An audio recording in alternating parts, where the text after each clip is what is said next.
another thing for me, and I'm sorry for going to throw us off schedule.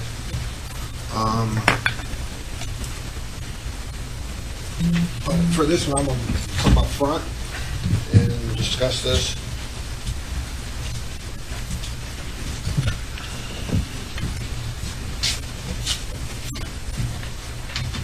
And Gary's going to assist us with some photos.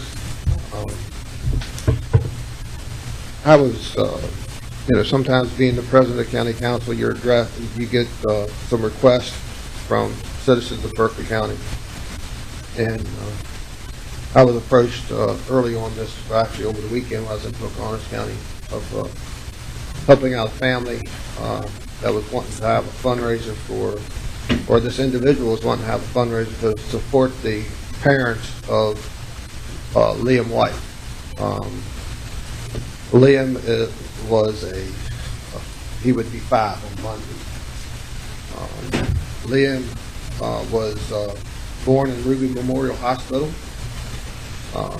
at 2 pounds and 6 ounces on January 4th, 2016. And he stayed at Ruby Memorial for 23 months. At that point in time, he was able the doctors released him to go home. And this little brave young fellow has, as you see, has a trach in his esophagus for his entire life that he was here.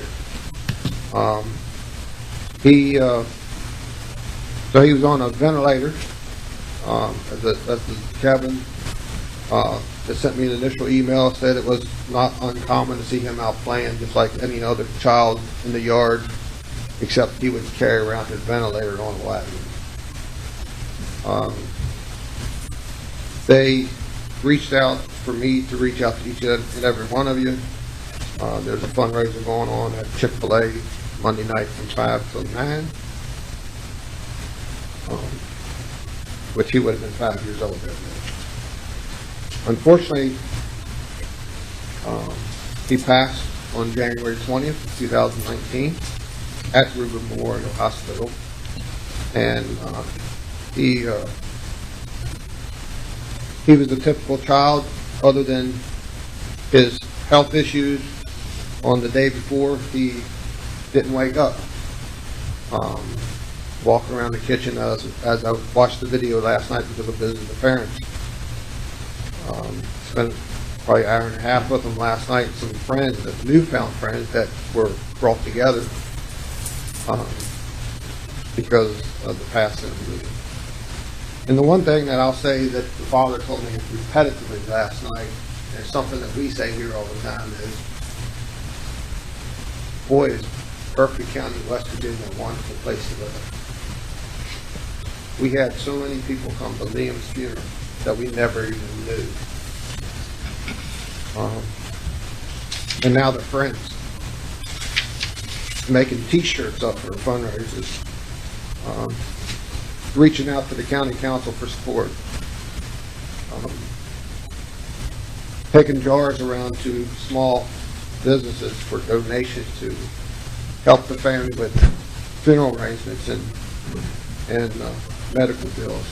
And the parents let me know we didn't ask for any of this. Bullet points that came from his mom. She sent them to me late last night. He was a fighter from day one. He was so very happy all the time. Had an infectious smile that could light up a room. He was a hero to so many people.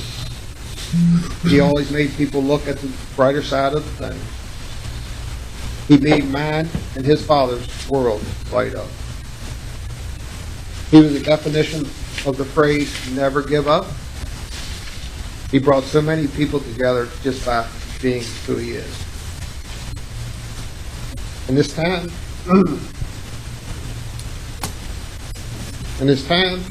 of such tragedy, the amount of support, love for Liam is being shown by everyone in our community.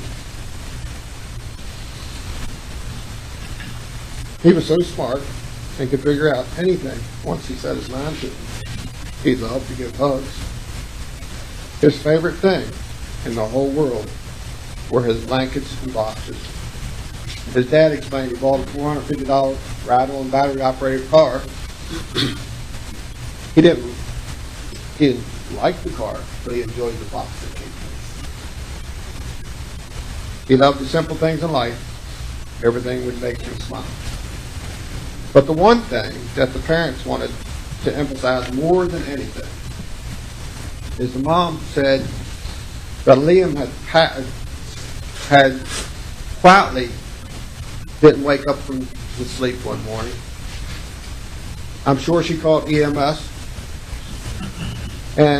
or she ran to the hospital herself, because she said after he got to the hospital, it was 20 minutes after his passing. Or, I'm sorry, they had worked on him for 20 minutes, and they looked at her, the mom, his dad, a long-haul truck driver, not long-haul, I'm sorry, truck driver.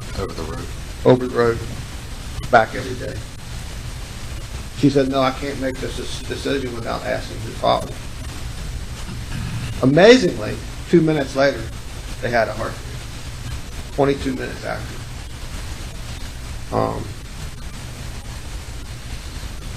So they had to make the decision, father and mother both, to take him off the ventilator and say it was time to say goodbye.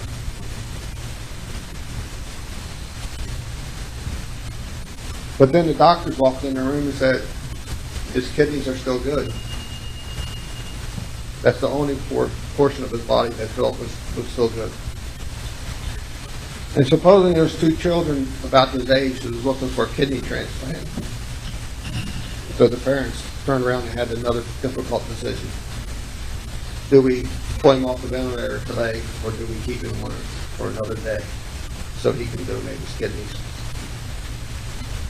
So they decided that Liam would have wanted it the way that the doctors had suggested, was to keep me alive for another day so I can donate my kidneys. The parents did that, and it's been 2 weeks now, and they have another 4 weeks to see whether they pay.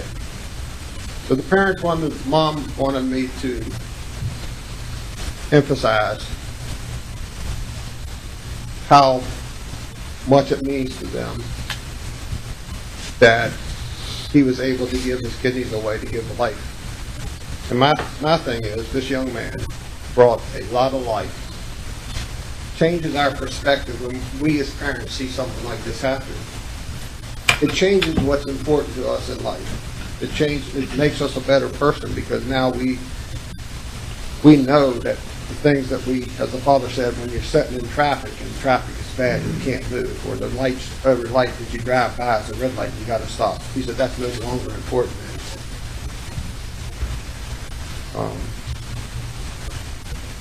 The gentleman, Kevin, asked me to possibly do a proclamation in support, and I think it would be more appropriate for me to be able to go as the president of the county council to the fundraiser on Monday, and each and every one of us in this room would be welcome,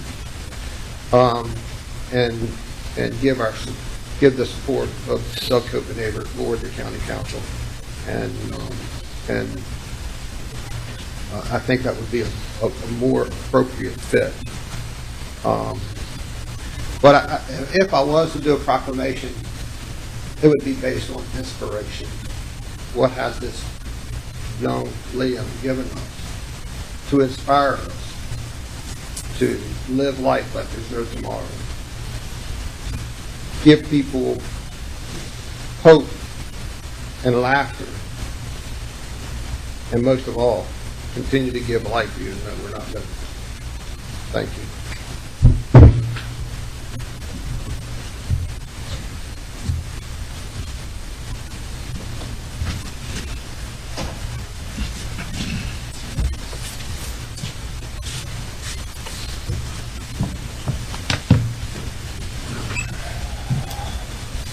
Okay. Again, I said the fundraiser is Monday night from 5 till 9 at Chick-fil-A. And I think it, hope to see anybody and everybody that's willing to be there to support this amazing young man. Next on our